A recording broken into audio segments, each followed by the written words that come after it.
Alright, let's dive into 1 Corinthians chapter 5. Okay, so last chapter we ended with Paul giving instructions to the church in Corinth about how to handle a brother who is living in sin, and he gave them 3 options. He said, hey, either forgive him, restore him, or deliver him.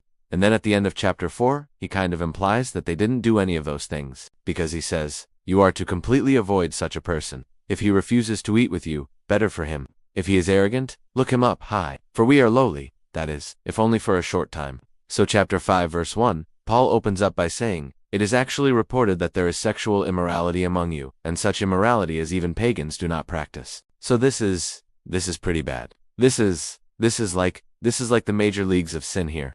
Like this is hitting hard. And so Paul writes to them, and he says, I am the one who wrote this letter, not as a man of God or an apostle, but as a man who is angry with what is happening. I say this because you tolerate those who engage in sexual immorality among you.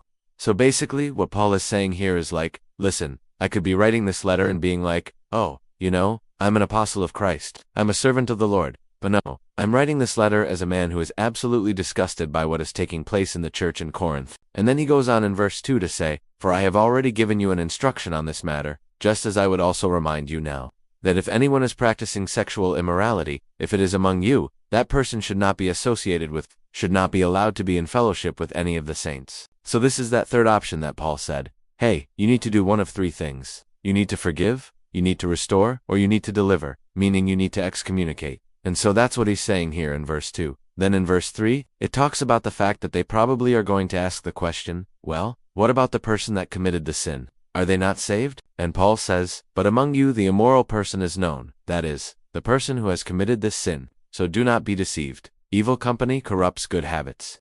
So that's what we see in 1 Corinthians chapter 5.